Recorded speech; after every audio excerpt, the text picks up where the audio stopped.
right, let me give you a little overrun on the art supplies needed for the course. And at the beginning of each lesson, I'll go over the supplies again. You know, there's lots of substitutions. You don't have to buy everything. I'm just going to show you everything I'm using. And you could even look at the videos first and think, okay, I can use that instead, or I have this at home, or at least you know what you really do need to get at the art store. So I just kind of wanted to give you a little bit of a lay of the land of what we're going to be using. And I think I have everything pretty much in front of me. I love having a big sheet of paper underneath my workspace because that way it can catch all the marks. And when you're taking your pens and you're making little dots, everything can be done on this piece of paper, and then eventually that could turn into an underlayer for another painting down the road.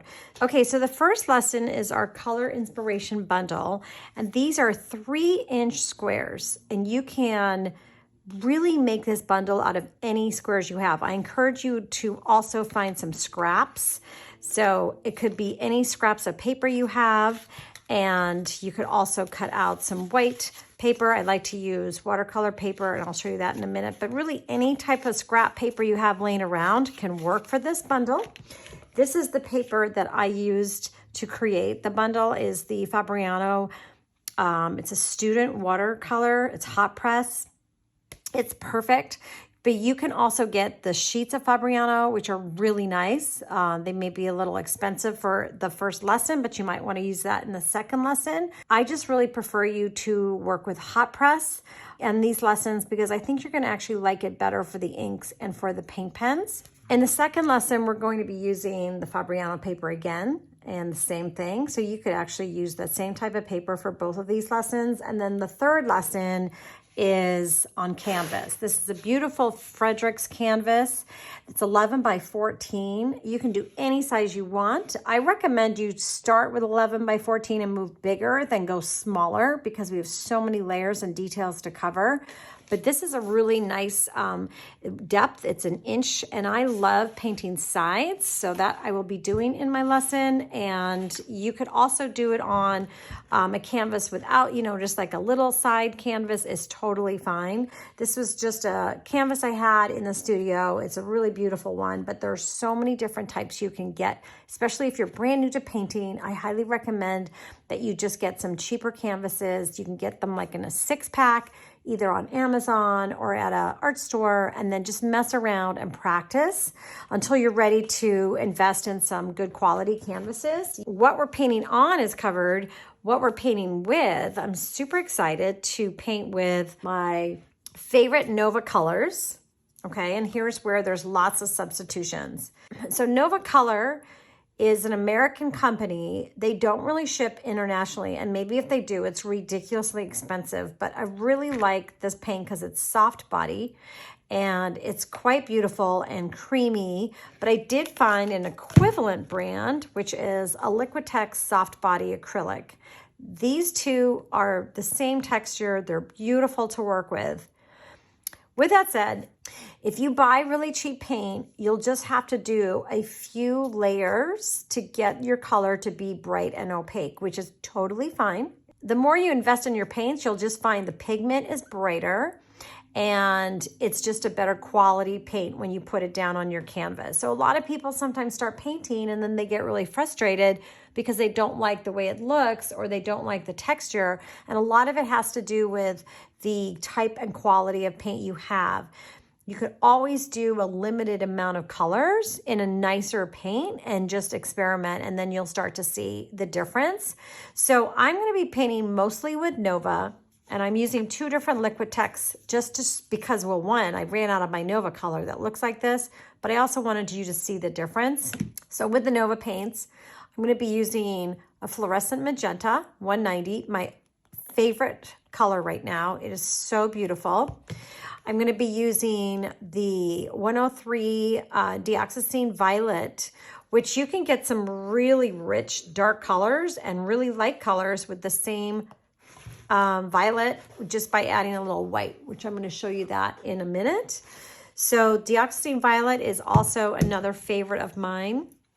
This is called Portrait Tone, but in Nova today, it's now called Peach Tone. So that's just so you know, that's kind of important. You can also mix that color pretty easily. Then Blue Green by Nova Color as well. And I also have some Hot Pink. I only have this big tub because I ran out of my little one, but Hot Pink 2, 136, and the Blue Green was 142. And then these are the two Liquitex I'm using, Vivid Lime Green and Brilliant Blue. All right, so beautiful colors. The thing about these colors too is that anytime you add the titanium white, high flow acrylic titanium white, you'll just see lots of different shades. And this is one of my favorite mixers to use. You can buy a much smaller container, a 1 ounce. It will be all you need. You don't need a ton. I just happen to have this big guy with me. You don't have to go buy Nova at all, and you don't have to buy Liquitex. All right. So if you just have another brand in these colors, you will be fine. Just remember, you might have to do extra layers to get that opaque color. Another type of acrylics that we're going to be using are acrylic inks. We're not going to be using a ton of them. So if you want to invest in a couple, that's fine. I don't want you to go out and buy a whole bunch of inks. They're really just on the first layer of lesson 2 and lesson 3. And in lesson 2, we're going to be using these two colors, an Amsterdam turquoise blue and a Dale Rowney light green. Okay, aren't they beautiful? And then in lesson 3, I'm using 3 really just to show you the different colors from the different brands. You don't really need 3. 2 is perfectly fine. I just wanted to go with some warm colors. So this is a Dale Rowney Processed Magenta. This is an Amsterdam Azo Orange. And this is an Amsterdam Permanent Red Violet Light. The other option, you can make your own. So easy. And there's a recipe on how to make these in the classroom. This is a great way to try out fluid paint without having to go invest in it. All right, so that is the acrylic paints, the fluid paints. What we're going to paint with is, to me, I would just grab a handful of your favorite brushes. I don't want you to get too hung up on the exact brush I'm using or the exact size I'm using, but I definitely will tell you when I'm working in the lessons what it is. I like a few angle shaders. This one is a 3/8. I think this is a 1/2 inch filbert. This is another filbert. Then I have a round and I have another round. This is a 7. I think this is an 8. My point is that grab a handful of brushes. They don't have to be super duper expensive. And I don't really paint in this class with anything really bigger than one of these guys. All right. So you don't have to get big brushes. You could get a couple little small ones. I really do like this filbert. So it's sort of like a rounded edge, but any variety will do. Okay. I'm not the best brush keeper, but I think you'll find that as long as you have a decent brush or two, you'll be fine. We also will use a chalk, and it could be the chalk you use on the sidewalk. I just happen to have a chalk pencil. So I'll be using this in lesson 3. That's just to kind of work and create our composition. You don't even have to use that at all. And then a couple little sponge brushes. So these are how I apply my ink. Look how old and gross they are, but you just need like maybe get this looks like a 1.5 inch. And this is like an inch or 1 and 2. I can't even tell, 3/4. Doesn't matter. Just grab a couple sponge brushes. You'll need those for the inks. And I also love playing around with a little wooden skewer, like for the barbecue. So grab those. And then a couple of the mixed media tools we're going to be working with are my favorite Neo Color 2 wax crayons. And you can get Neo 2s in a bunch of different sets, and I'll have links to those. I love getting Neos, sometimes just one at an art store, so I can go pick my color that I really want.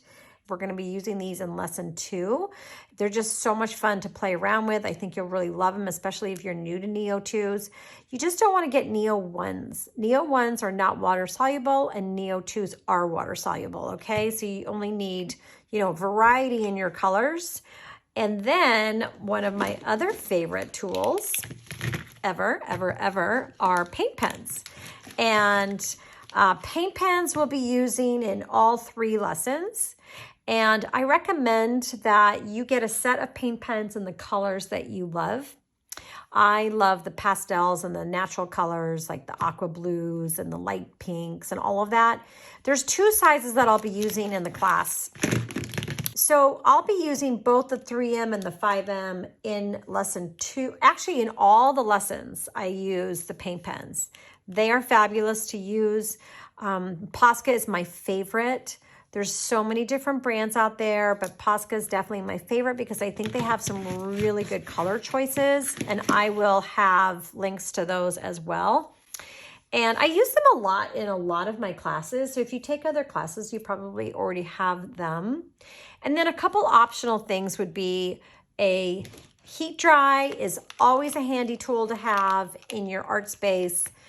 You know, we're working with acrylics. They will dry fast, but when you're working with paint pens too, you kind of want them to dry. Otherwise, you might smudge them easily. So a heat dry is great. Also, a heat dry is great for when you take the tape off of the 5x7. I use this before I pull the tape.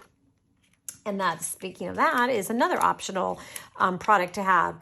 You could either use Scotch tape or artist tape to tape off your piece in the second lesson. That is an easy thing. Most tapes work. I think the key is actually using heat to get the tape off. Another optional thing I also have on hand is a piece of foam core. And so you'll see me do this in the lesson, but I often tape down my pieces that are paper onto a piece of foam core, because then you can actually carry around your board and you can put 2 up at once. So you could get foam core at any art store. I think you could even get it at like a Home Depot. Obviously you're gonna need some water, some jars, an apron, some palette paper, or you could use a piece of glass. I use a piece of glass in the class. I've also used 3M plastic, so lots of different ways to get your paints down, and paper towels or baby wipes or something like that. So overall, these are the art supplies I'm going to be using. If some of these colors don't speak to you and you would like to use a different color assortment, please do that. I would always encourage you to do that, all right? And have fun, and I can't wait to get started.